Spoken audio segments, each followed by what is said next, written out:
Welcome everyone. आज की class हम लोग शुरू करेंगे। आप कहाँ से, हम कहाँ से, हम एक दूसरे को नहीं जानते हैं, है ना। और एक बढ़िया सा एक कॉम्बिनेशन बन गया है। ना मैं आपको जानता हूँ, ना आप मुझे जानते हो, ना फिर आप एक दूसरे को जानते हो। ऐसा है, हम लोग आज एक जगह एक कॉमन विजन लेके जुड़े हुए हैं। वो ये है कि कुछ करना है, कुछ कर दिखाना है। ये पैंडेमिक के तहत हर जगह लॉकडाउन, हर जगह क्लासेस आर इंटरप्टेड। आप देखो, आपका क्लास 10 का बोर्ड एग्जाम भी नहीं हुआ।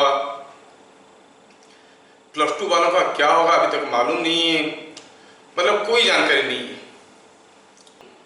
बड़ी बुरे हाल है देश का। अब हमें देश को स्ट्रांग करने का सबसे आसान तरीका क्या है मालूम है? अपना एजुकेशन सिस्टम को स्ट्रांग करें। ठीक है, अपना एजुकेशन सिस्टम को स्ट्रांग करें। पढ़ेंगे हम लोग, मन ही मन में पहले लाओ। अब इतने दिन से जुड़े हो, इतने दूर से जुड़े हो, और हम भी खड़े हैं, हमारे साथ हमारे और भी टीचर्स हैं जो भी खड़े हैं कि आपको मदद करेंगे। आप लोगों के पास, सबके पास गूगल फॉर्म भेजा गया था, आप लोग उसमें फॉर्म फिलअप किए हो। Please don't take us otherwise. हम लोग अपना इंस्टीट्यूट की प्रमोशन नहीं कर रहे हैं। हम चाहते हैं कि जिन लोगों को मदद चाहिए, अगर उनके पास हम मदद पहुंचा सकते हैं तो हमें खुशी होगा। We are having our own batches. We are from Rourkela. यहाँ पर अपना बैचेस है, वो 1 महीने से ऊपर हो गया, स्टार्ट हो गए हैं 11th क्लास की बैचेस, और we are continuing with that. अगर आप राउरकेला में जानते हो तो you can ask people who we are. We are teaching here since last 25 years. We are old teachers. आप देख भी रहे होगे मेरे को, है ना, बूढ़े टीचर है। तो हम लोग जो है चाहते हैं कि चलो हमारी तरफ से कुछ कर सकते हैं तो सोसाइटी के लिए कर लेते हैं इस बहाने। But you know, when things are free of cost, many people do not value it properly. So we have taken a very nominal charge, very nominal charge. यहाँ पर आपको साल भर में 3 सब्जेक्ट पढ़ने से जितना खर्चा आएगा, राउरकेला में अगर आप हमारे पास पढ़ रहे हो एक सब्जेक्ट का, उससे ज़्यादा खर्चा आएगा। पर subject charge is even more. But here we are providing it a very subsidised cost, ताकि हर कोई अवेल कर पाए। उसके बावजूद अगर किसी के पास तकलीफ होगा, he is not able to afford such small amounts also, they can call to us over phone, we'll discuss and we'll try to manage it somehow. ठीक है, फाइन। अब हम पढ़ने की बात कर रहे हैं तो पहले देखें कि दिमाग में एक चीज आता है, why in any competition a few only succeed and many fail। ध्यान से देखो, चाहे वो जेई का एग्जाम हो, मेडिकल एंट्रेंस हो, बैंकिंग एग्जामिनेशन हो, रेलवे एग्जामिनेशन हो, कोई भी एग्जामिनेशन हो, तो देखोगे a few only succeed and many fail। a few only succeed and many fail। ठीक है, थोड़े से कुछ लोग जो है सक्सेस होते हैं, बाकी लोग फेल हो जाते हैं। क्यों बताओ? क्योंकि they are lacking with certain things. क्या होता है? How should be the approach of learning, हमें देखना है। How should be the approach of learning. ध्यान रहे, हमारा लर्निंग, जब तक हम साइंस की बात कर रहे हैं, हमारा जो लर्निंग है it involves 3 steps. Knowing the fact, है ना, understanding the fact, and third is applying the fact. Lower classes में क्या होता है कि हम नोइंग पे ही खुश हो जाते हैं। We know certain things, we say it is enough. Yes, हमें आता है। आना काफी नहीं, वो समझना बहुत जरूरी है। समझ में आ गया तो फिर उसको अप्लाई करने की काबिलियत भी आपके पास होना चाहिए। ठीक है, इसके ऊपर रखो ना, नाम के ऊपर। तो इसमें अप्लाई करने का तरीका भी हमारे पास आना चाहिए। मैं आपको छोटा सा एग्जांपल दूंगा। न्यूटन्स लॉज तो आप जानते होंगे, नहीं? Suppose I ask you what is Newton's third law, the simplest. क्या आप में से कोई है जो बताएगा न्यूटन्स थर्ड लॉ? इतना सिंपल था, क्लास 9 में पढ़े होगे, शायद भूले नहीं होगे, क्योंकि क्लास 10 की पढ़ाई भूल गए होगे। हाँ रिदा, बताओ। Oh,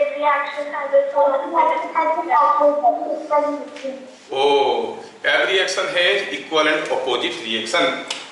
पहला लेवल पास हो गए हम, वी नो इट।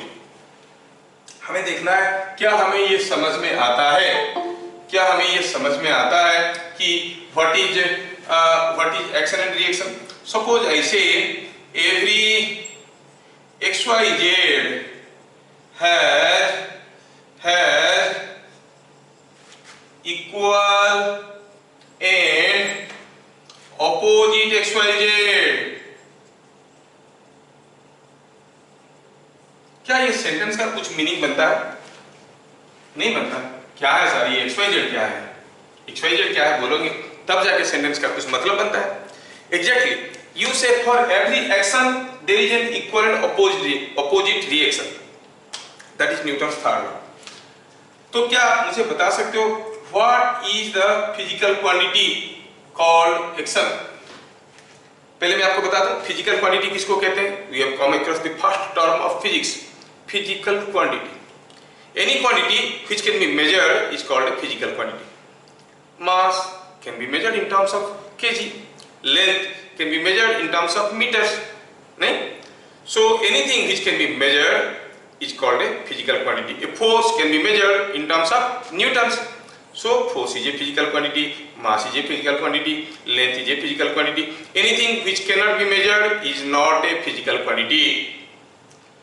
मैं आज गुस्से में हूँ, कितना इतना इतना इतना मेजर कर सकते हैं क्या? We cannot measure. So anger is not a physical quantity. मुझे बहुत दर्द हुआ, कितना? Can you measure? Pain can not be measure, so it is not a physical quantity, है ना? ये चीज दिखने में बहुत सुंदर है, ये वेरी ब्यूटीफुल, कितना ब्यूटीफुल, नॉट मेजरेबल। सो हम कहेंगे ये जो इमोशनल क्वांटिटीज है these are all not measurable quantities, so they are not physical quantities. ठीक है? प्यार, मैं तुमसे बहुत ज्यादा प्यार करता हूं, कितना इतना इतना इतना इतना, कोई मीनिंग है? कोई मीनिंग नहीं। प्यार कैन नॉट बी मेजर्ड, इसीलिए तो कोई गाना लिखा है ना, अब सुने हो गाना, प्यार को हम मेजर नहीं कर सकते, इसीलिए तो कोई लिरिसिस्ट लिखा है हमें तुमसे प्यार कितना हम नहीं जानते। कैसे जानेंगे? मेजर ही नहीं कर पाते। तो any physical quantity which can be measured is any physical quantity, any quantity will be called a physical quantity if it can be measured. I want to know every XYZ has equal and opposite XYZ. I want to know what is the physical quantity represented by XYZ. What is that? You say every action has equal and opposite reaction. क्या आप में से कोई मुझे बताएगा action का मतलब क्या है और रिएक्शन का मतलब क्या है? अगर ये चीज समझ में आएगा तो हम कहेंगे हाँ, जानने के साथ साथ समझें। जानते हैं, क्या जानते हैं? Every action has equal and opposite reaction. क्या आप में से कोई है जो समझा भी है एक्शन का मतलब क्या है, रिएक्शन का मतलब क्या है? What is the physical quantity represented by action और reaction? Action is the force that impacts. Action is what? I'm not getting you, Rida. Huh? Action is? Action is the force that we apply. Force that is applied. Or Rida is looking to be a very good girl. She says action is a force. Whoa. And reaction is also a force. हाँ, देखो धीरे धीरे आपके अंदर की उभरते हुए कलाकार सब बाहर आ जाएंगे। आप लोग भी कोऑपरेट करने की कोशिश करना। For every action there is an equal and opposite reaction, and as she told, action is force.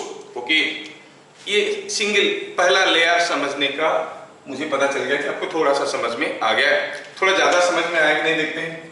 For every action there is an equal and opposite reaction. That means for every force you apply on a body, you get an equal and opposite force. Think of a case. Here is a block. Here is a block. I apply a force of 10 Newton. When I apply a force of 10 Newton, I say my action on the block is 10 Newton. Then how much will be the reaction of the block and in which direction as per the third law? बताइए। अगर action 10 Newton का हुआ तो reaction कितना होगा? Equal and opposite, no? तो this block will push me back with a force of 10 newton. मैं जब इसके ऊपर एक फोर्स दे रहा हूं 10 न्यूटन का, वो मुझे वापस एक फोर्स दे रहा है 10 न्यूटन का, मैं दे रहा हूं 10 न्यूटन, वो दे रहा है 10 newton, the two forces are equal and opposite, what is the net force? Net force कितना होगा? Zero. It seems if action and reaction are equal and opposite, they must cancel out each other. Now you think when I am applying this action on this, अगर मेरा action को उसका reaction cancel कर रहा है तो ये आगे कैसे जा रहा है भैया? ये आगे कैसे जा रहा है? ये आगे कैसे जा सकता है? It seems my action is more than the reaction. लेकिन न्यूटन जी महाराज क्या बोले? Every reaction has equal and opposite reaction. Every reaction has equal and opposite reaction. लेकिन हमें तो दिख रहा है कि had they been opposite, they would have cancelled out each other. But now they are not cancelling out. It appears as if the action is slightly greater than the reaction, or it is greater than the reaction, but not equal. तो क्या law गलत है? नहीं, हमें समझने में गड़बड़ कर दिए. लॉ सही है, लॉ सही है, हम समझने में गड़बड़ कर दिए. न्यूटन्स फर्स्ट लॉ कहता है कि if a body is at rest, as long as no external unbalanced force is applied on a body, if it is at rest, it will remain in the state of rest. If it is moving, it will keep on moving along a straight line. यही तो था Newton's first law. थोड़ा हिंदी में बोले तो Newton's first law कहता है जब तक हम कोई बॉडी रेस्ट में, जब तक इसके ऊपर कोई बाहरी फोर्स, बाह्य बल प्रयोग नहीं करेंगे, एक्सटर्नल फोर्स अप्लाई नहीं करेंगे, तो बॉडी रेस्ट में था, रेस्ट में ही रहेगा, मूव नहीं करेगा. लेकिन सोचो तो अगर लॉ सही है, न्यूटन्स लॉ सही है, तो सोचो कि यहां पर कोई एक बम रखा हुआ था. ओके, बम. आप क्या कर रहे हो? You give it a little fire. When you give it a fire, what happens? The fragments jump in different directions. You didn't give any external force. Fire is not a force. Fire is a form of energy. Fire is a form of energy, and whatever you are giving here is not a force. If you are not applying a force and still this body is moving, what it means? The law is not justified. Law कहता है कि जब तक external force नहीं देंगे, कोई rest में था तो रेस्ट में रहेगा, मूव नहीं करेगा. लेकिन अभी देख रहे हैं कि फायर दिए जो कि एक्सटर्नल फोर्स नहीं है, फिर भी ये मूव कर गया. One more example. I take a plastic ball, I put an insect inside. एक कीड़ा इसके अंदर रख दिए.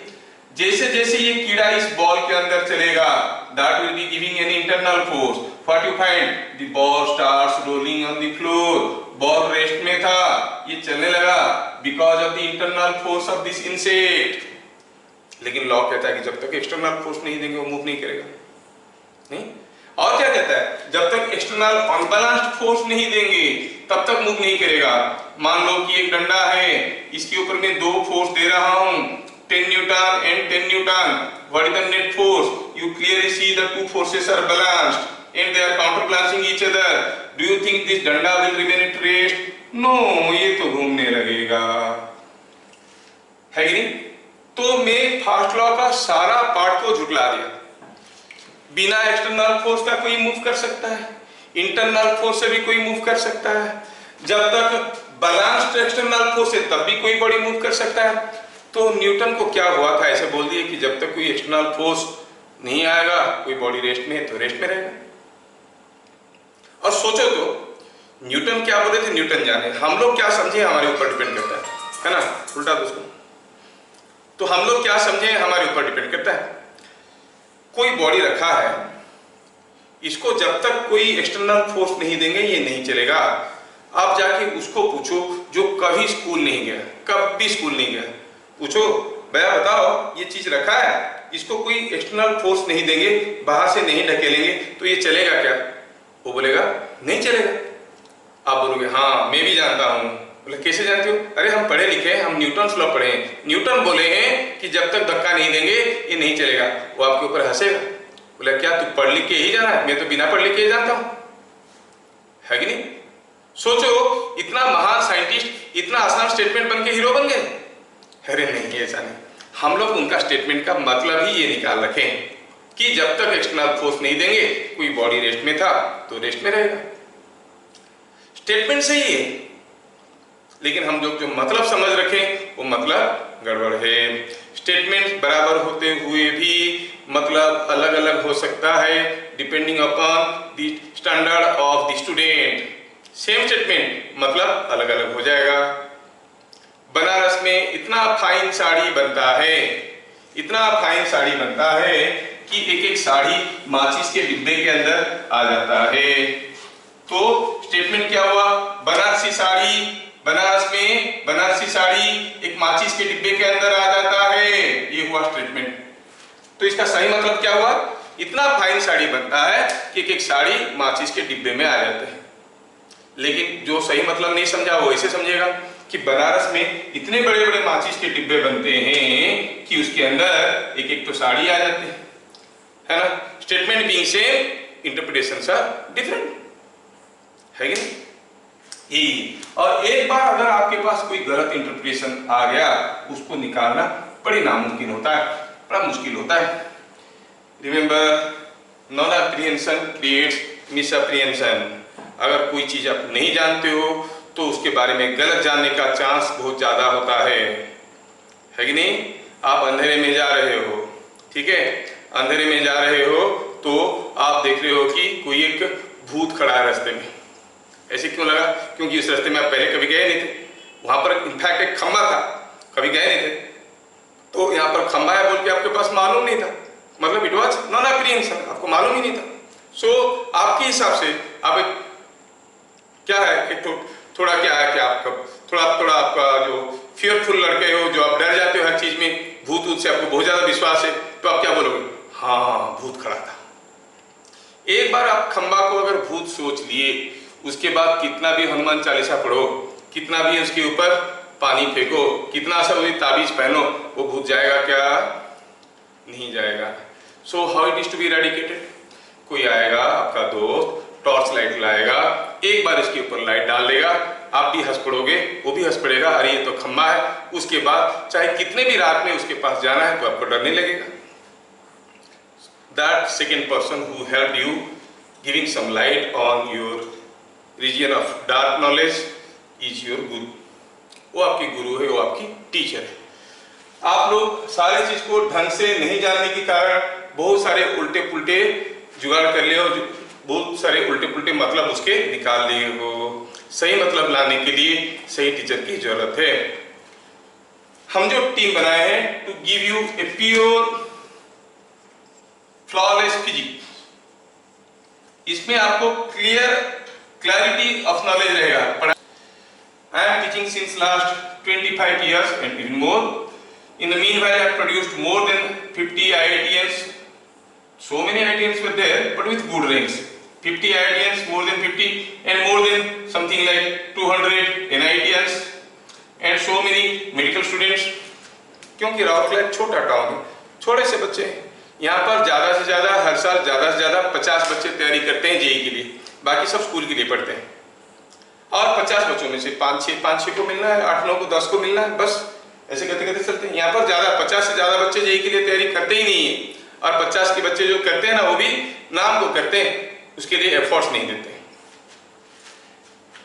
तो ये जो हमारा लर्निंग प्रोसेस हुआ, इसमें 3 स्टेप इन्वॉल्व हुआ।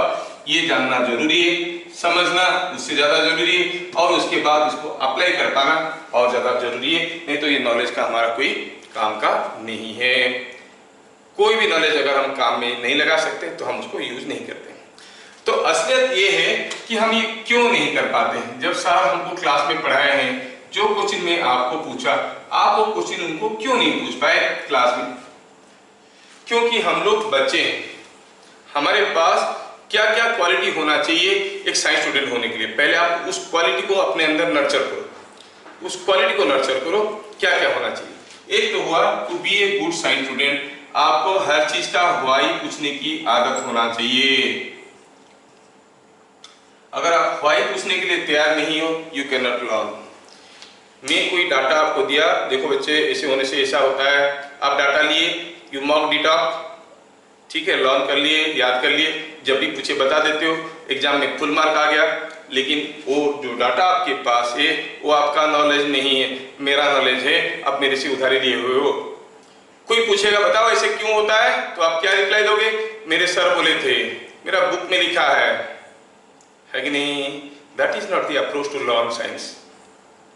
किसी के सर पे एक एप्पल गिरा, देखो क्या क्या चीज निकल गई। क्या उससे पहले कोई चीज गिरता नहीं था? गिरते थे, काफी चीज गिरते थे, लेकिन कोई नजर नहीं देता था। हमारे चारों तरफ जितने सारे घटनाएं हो रहे हैं, सारे में कुछ ना कुछ वाई छुपे हुए हैं, और कुछ साइंटिफिक दिमाग वाले लोग इसके ऊपर हरदम सोचते रहते हैं क्यों हुआ क्यों हुआ क्यों हुआ, और उनके पास नेसेसरी नॉलेज आ गया है। क्या कभी आप नोटिस किए हो कि आपके घर की जो टेबल फैन है वो क्लॉकवाइज घूमता है, और जो सीलिंग फैन है वो एंटी क्लॉकवाइज घूमता है? अरे नहीं, तो ऐसा होता है क्या? हाँ होता है। अरे हाँ होता है। खाली आपके घर में नहीं, in the entire world every ceiling fan rotates anti clockwise, every table fan rotates clockwise. तो when you observe this, then एक कीड़ा अंदर आता है। क्यों होता है? क्यों होता है? If you ask an electrical engineer, he will say both are split phase type induction motors. Both are 100% similar motors. Then why it is so? तो why वाला क्वेश्चन दिमाग में आना एक चीज है, पहले उस चीज आपकी नजर में आना दूसरी चीज है। काफी लोग देखते हैं लेकिन नजर नहीं आता है चीजें। न्यूटन से पहले काफी चीज गिर रहा था, लेकिन एप्पल गिरा, एक ऐसा कोई वक्त था उनके दिमाग में आया कि चीजें क्यों गिर रहे हैं। जो लोग पूछे कि why ceiling fan rotates anti clockwise और टेबल फैन रोटेट्स क्लॉकवाइज, उनके पास नेसेसरी नॉलेज तो है। और जो नहीं पूछे अब भी ठंडी हवा खा रहे हैं, उनको मालूम नहीं, उनको कोई इंटरेस्ट भी नहीं है। So if you want to be a real science student of mind, आपको हर चीज का व्हाई पूछने की आदत होना चाहिए। Remember, for everything you come across there is answer for it. For everything you come across, कोई टैप को खोलो तो उसमें से निकलता हुआ पानी धीरे धीरे नेरो हो जाता है ना? क्यों नेरो हो जाता है? सेम टैप को इसके ऊपर रखो ना, नाम दिखेगा मुझे। सेम टैप को अगर हम उल्टा पकड़ के रखेंगे, the jet coming out will be broadened. देखो चौड़ा हो गया, है ना? पानी को वेपराइज होने के लिए 100 डिग्री सेंटीग्रेड की जरूरत होता है। कोई गीला कपड़ा घर के अंदर कैसे सूख जाता है ना? पंखा जोर से चला दो जल्दी सूख जाता है। हम अगर ट्रेन में बैठते हैं, खिड़की के पास बैठना पसंद करते हैं क्योंकि हवा अंदर आता है, अंदर से बाहर क्यों नहीं जाता है? If you go on asking why for everything, there is answer. For every statement you ask, there is answer. But there are some specific statements जिनका व्हाई का आंसर नहीं है। Why earth pulls every other thing towards it, there is no answer for it.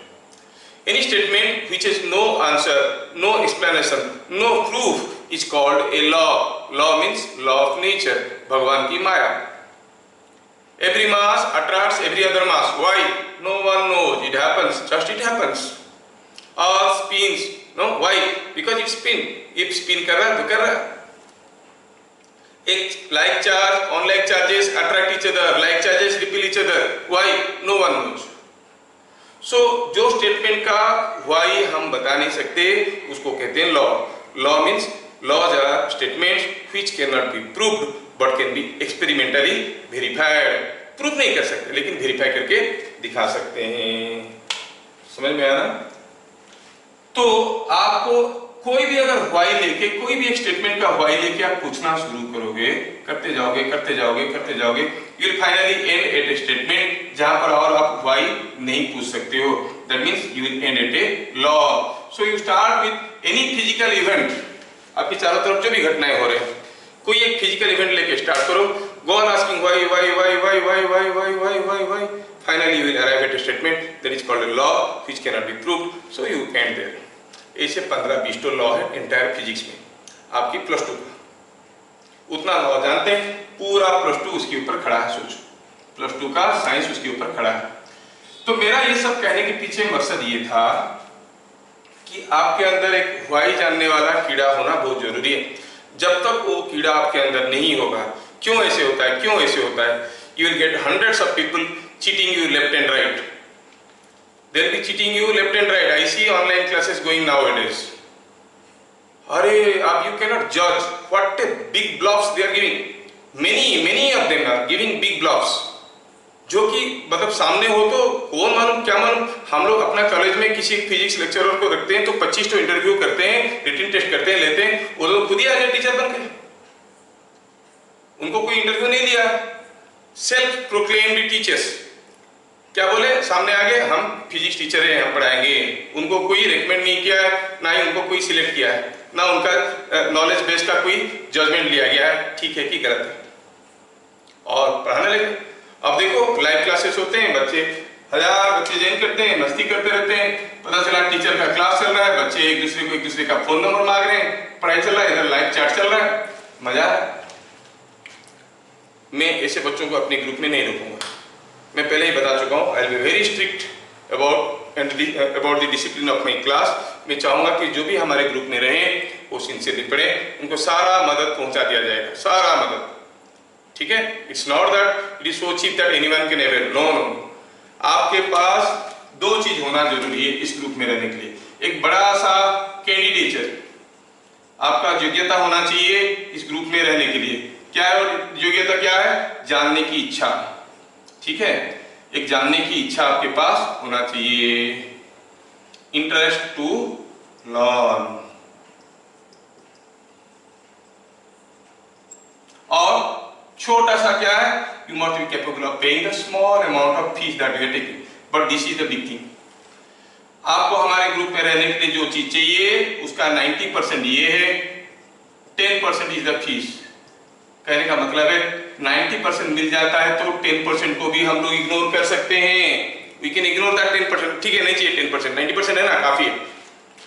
90% is your candidature to be in this group, 10% is the fees you are going to give. Remember, not that कि you give priority, हम ये है ये नहीं है चलेगा, नहीं। This is not a passing number that you will be in this group. आपको ग्रुप में रहना है, ढंग से पढ़ना है, डाउट पूछना है, मदद किया जाएगा। और सारे जो चीज़ें हम पढ़ा रहे हैं, हमारा दूसरा ग्रुप्स भी है यूट्यूब में, सो सारे क्लासेस रहते हैं, वो सारे क्लासेस भी आपको पहुंचा दिया जाएगा। जिनको करना है वो लोग उस एक्स्ट्रा चीज़ कर सकते हैं, जिनको बोर्ड लेवल का पढ़ना है बोर्ड लेवल का कर सकते हैं, सारा चीज़ मुहैया कराया जाएगा। आपको मेहनत करने के लिए तैयार होना बहुत जरूरी है, तब जाके चीज़ें हो पाएगा। क्या मैं सबको अपना मकसद बताने में कामयाब हुआ? हम लोग क्यों ये ग्रुप कर रहे हैं? Are you really able to understand why we are making such a group? Yes or no? Yes. कुछ लोग सुन पा रहे हैं? Yes, yes, yes. बाकी लोग बोलते हैं yes, yes. देखो बेटा, मैं एक चीज बताता हूँ बेटे, तुम लोग सब छोटे बच्चे हो ना, very small kids. हम लोग के सामने में क्या है? We are above 50, you are now 15. तो देखो एक चीज होता है ना, एक चीज तो है तुम लोग को जानने की इच्छा होना चाहिए, you must have an interest to learn. दूसरा है थोड़ा अनबायस्ड बात करना। अभी बड़े बच्चे हो गए हो तुम लोग, क्लास 10 कंप्लीट हो गया, मतलब आपको अनबायस्ड बात करना बहुत जरूरी है। बायस्ड वे में नहीं करना है, अनबायस्ड वे में। मतलब जैसे मैं एक क्वेश्चन करवा दिया, दूसरा क्वेश्चन दे दिया, अब उसी लाइट में सोच के इसको करोगे। एक क्वेश्चन करवा दिया, कोई वेराइटी दूसरा क्वेश्चन दे दिया, तो इस नॉलेज को आप अप्लाई नहीं कर पाओगे। ये नहीं, बायस्ड वे ऑफ थिंकिंग नहीं होना चाहिए। You should have an open mind to think. मैं जैसे दिखाऊंगा वैसे ही देखोगे, कोई जरूरी नहीं है, ठीक है। वो थोड़ा लो क्वालिटी के स्टूडेंट्स होते हैं, टीचर जितना बताया उतना ही समझेंगे, है ना, जितना बताया उतना ही समझेंगे, ऐसा नहीं। आपको थोड़ा हर चीज को अपने तरीके से समझने की कोशिश करना जरूरी है, ठीक है। अपने तरीके से कोशिश करना बहुत जरूरी है, ठीक है। जैसे मैं आपको पूछूं, कोई मुझे बताएगा कौन सा माउस का 2 लेग है, 2 लेग्स? कौन सा माउस का 2 लेग है? गेस करके कोई बताओ। आप में से काफी लोग हो गए चालाक लोग। क्या कोई बताएगा विच माउस हैज 2 लेग्स? गेस करके बताओ। कंप्यूटर माउस का तो एक टेल होता है, लेग नहीं होता है। वो भी अगर वाईफाई से चलने वाला माउस है तो कॉर्डलेस माउस है तो उसका टेल भी नहीं होता है। हाँ बोलो बोलो सर, मिकी माउस। देखो प्रत्युष नाथ का दिमाग कैसे चल रहा है। बोल रहा है मिकी माउस, है कि नहीं? जबकि हम इसको इतने बार देखे हैं, उसके बावजूद हमारा दिमाग काम नहीं कर रहा। कौन से माउस की 2 लेग है? क्योंकि ऐसा क्वेश्चन कोई पूछा ही नहीं था। सारे माउस के 4 लेग होते हैं, है ना? अब मैं दूसरा क्वेश्चन पूछूंगा, आप लोग स्मार्टली आंसर देना है और जल्दी आंसर देना है। कौन सा डॉग का 2 लेग है? कौन बताएगा? सर सभी डक का। सभी डक के सर। सभी डक के। ये कौन बोल रहा है? सभी डक के। मतलब देखो, बाकी लोग अभी क्या सोच रहे हैं? रश्मि रंजन, आप क्या सोच रहे हो? रश्मि रंजन, कौन से डॉग के 2 लेग होता है? Sir every dog has 2 legs. मतलब मेरे को लग रहा है कि आप लोग तो बहुत अच्छे हो। अक्सर जब मैं ऐसे क्वेश्चन पूछता हूँ, बच्चे क्या बोलते हैं? ये मिकी का हुआ था, मिकी के साथ डोनाल्ड रहता है ना, तो लोग तुरंत बोल देते हैं डोनाल्ड डॉग का 2 लेग है, जबकि सारे डॉग का 2 लेग है। इसका मतलब you people are really thinking nice. Oh, I appreciate, hats off to you all. बहुत बढ़िया कर रहे हो आप लोग। तो एक तो हुआ बायस थिंकिंग नहीं होना चाहिए, दूसरा हुआ आपके पास थोड़ा सा अपना इनहेरेंट रीजनिंग होना चाहिए। रीजनिंग मतलब जो चीज जानते हो उसको अप्लाई करने की ताकत। फॉर एग्जाम्पल, सपोज मैं कहूं कि आप पिज्जा खरीदने के लिए गए मार्केट में और देखे कि 2 पिज्जा रखा है। एक पिज्जा रखा है मान लो एक 3 सेंटीमीटर का, और दूसरा पिज्जा रखा है ये कितना, ये 5 सेंटीमीटर का। बोल रहा है कि इसका कॉस्ट है 10 रुपीज, इसका कॉस्ट है 20 रुपीज। ठीक है, आपको इनफैक्ट क्या चाहिए? 2 लोग खाएंगे, तो या तो आप 10 रुपीज का लाओगे 2 ठो, है ना, या फिर 20 रुपीज वाला 1 ठो लाओगे और 2 टुकड़े करके 2 लोग खाएंगे। कौन सा लाओगे तो आपको सस्ता पड़ेगा? 3 सेंटीमीटर रेडियस वाला पिज्जा और 5 सेंटीमीटर रेडियस वाला पिज्जा, कॉस्ट लिखा है एक 10 रुपया, एक 20 रुपया। लगाओ अपना दिमाग, देखते हैं कौन बोलेगा। आपको 20 रुपया का खरीदना है, इसमें से 2 ठो लोगे कि इसमें से 1 ठो लोगे? बोलो, गेस करो मेरे भैया। सब सोच रहे हैं अरे पिज्जा तो खाना है, 20 रुपया का खाना। कौन सा? पहला वाला? इसमें से 2 ले लोगे कि इसमें से 1 ले लोगे?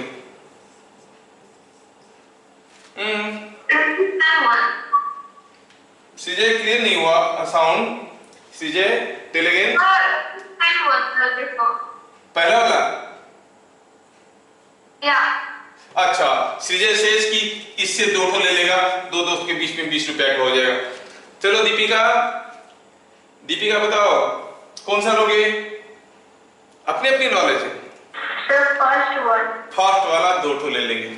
ये 10 रुपया, ये 20 रुपया, डबल रेट है। चलो अब मैं आपको समझाता हूँ। देखो, इसके जो नेसेसरी नॉलेज है वो आपके पास है। अगर आप इसको ले रहे हो, आपको क्या मिलेगा? ये एरिया का खाना कितना है? कोई सर्कुलर शेप बॉडी का एरिया होता है पाई आर स्क्वायर, तो पाई 3 स्क्वायर हो गया 9 पाई। 2 ठो लिए 20 रुपया में, कितना एरिया का पिज्जा मिला? 20 रुपया में मिला आपको 18 पाई सेंटीमीटर स्क्वायर का पिज्जा।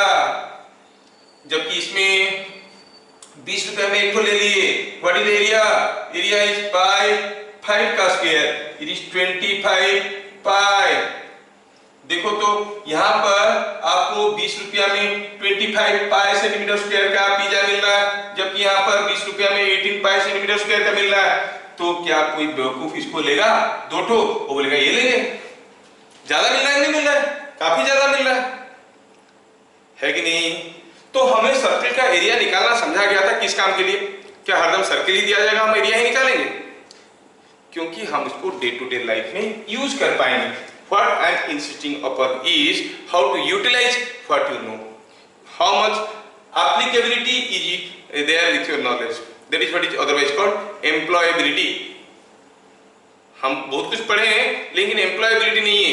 हमारा नॉलेज को मैनिफेस्ट नहीं किया जा सकता, यूज में नहीं लाया जा सकता, क्योंकि मैं इसको फिजिकली रियलाइज नहीं किया हूं।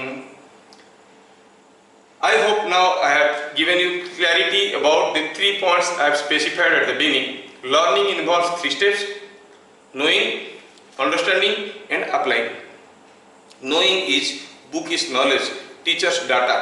Understanding is asking why for everything you are coming across, trying to chew things before you gulp and swallow it. Okay. Third is to be able to apply what you know. जो आपको आता है क्या उसको आप apply कर पाओगे? तो कहोगे हाँ ठीक है। समझ में आ रहा है? ये 3 चीज को ध्यान में रखते हुए हमें साइंस को आगे बढ़ाना है।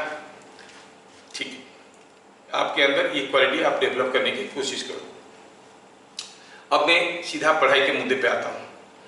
हम लोग इसमें ये जो कोर्स है इसमें हम लोग प्योरली बोर्ड लेवल की कोर्स करेंगे। आज की क्लास में ही मैं देख रहा हूँ कि काफ़ी लोग काफ़ी इंटरेस्ट दिखा रहे हैं, ठीक है, और काफ़ी लोग लेट में आए हैं। आज पहला क्लास है, I will not allow afterwards, मैं कुछ नहीं बोलूँगा। आज बाद में तो ये we are not interested in making a crowd. Your is batch B, batch A, batch C का क्लासेस दूसरे टाइमिंग में होता है, but we are very strict. We take 40 students. जो लोग थोड़ा बहुत सिंसियर नहीं होते हैं उनको रिमूव बाद में देखेंगे, क्योंकि जो लोग सिंसियरली पढ़ना चाहेंगे सिर्फ उनके लिए रहेंगे। क्योंकि 1-2 ठो ऐसे बच्चे रह जाएंगे जो पढ़ना नहीं चाहते हैं, देखने के लिए आए हैं क्या हो रहा है क्या नहीं हो रहा है, तो फिर तो they will create disturbance in all others mind. ठीक है, मेरा नाम आप जानते होंगे, अगर वीडियो देखे होंगे तो my name is Baburam Mishra.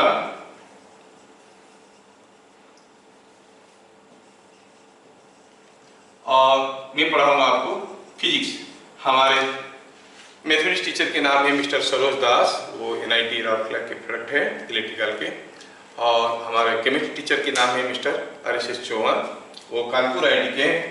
And अब जब हम लोग ये जो क्लासेस किए, ये जो आपका संभव बैच बनाया, इस बीच में भी काफ़ी लोग अपना इंटरेस्ट दिखाए हैं कि हम JEE इंटीग्रेटेड बैच ज्वाइन करना चाहते हैं और JEE नीट के लिए बैच ज्वाइन करना चाहते हैं।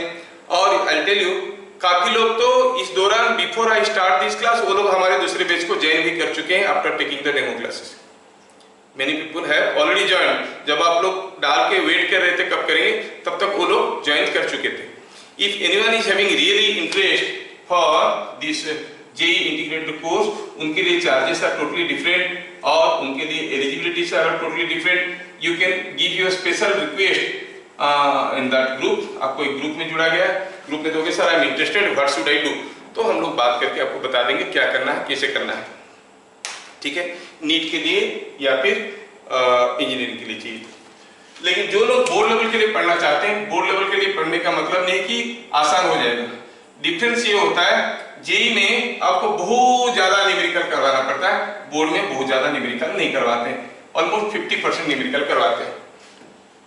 JEE इंटीग्रेटेड कोर्स में अगर हम 10 आवर्स की पढ़ाई हुआ तो फिजिक्स में मैं बता रहा हूँ उसमें से मोर देन 6 आवर्स होता है न्यूमेरिकल्स, 4 आवर्स होता है थ्योरी। बोर्ड में कोई न्यूमेरिकल्स नहीं आते, छोटे छोटे न्यूमेरिकल्स आते हैं, डिडक्शंस आते हैं, डेरिवेशंस आते हैं, ठीक है, तो उसमें बहुत ज्यादा न्यूमेरिकल नहीं आते हैं, इसीलिए न्यूमेरिकल का पार्ट कम हो जाता है, classes are reduced. We shall have classes every day 8 PM to 9:30।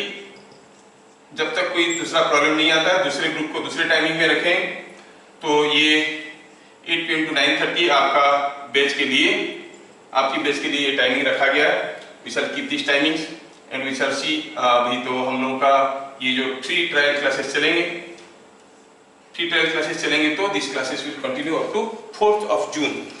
अगले क्लास से ही पढ़ाना शुरू कर देंगे। पहला क्लास में पढ़ाएंगे वेक्टर से स्टार्ट करेंगे। छोटे छोटे चीज आप लोग अगर पढ़ लियोगे तो अच्छी बात, नहीं पढ़ोगे तो उसको हम लोग देखेंगे और करना शुरू करेंगे। फाइन, तो ये था हमारा मकसद और हमारा विजन, हमारा इंटरेस्ट इस ग्रुप के पीछे क्या है। So let us have a good start, praying God that may his blessings give us ability and courage to fulfill our responsibilities। हमें क्या करना है क्या नहीं करना है, किसी की प्रवचन की आवश्यकता नहीं है, हमें एकदम बढ़िया से मालूम है हमें क्या करना चाहिए क्या नहीं करना चाहिए, because we are so grown up. बस भगवान से यही प्रेयर है कि हम जो करना चाहते हैं, जो हमारे लिए अच्छा है, उसको करने के लिए हमारे पास करेज होना चाहिए और एबिलिटी होना चाहिए। We know our responsibilities, O God give us the ability and courage to fulfill them. Okay, thank you very much.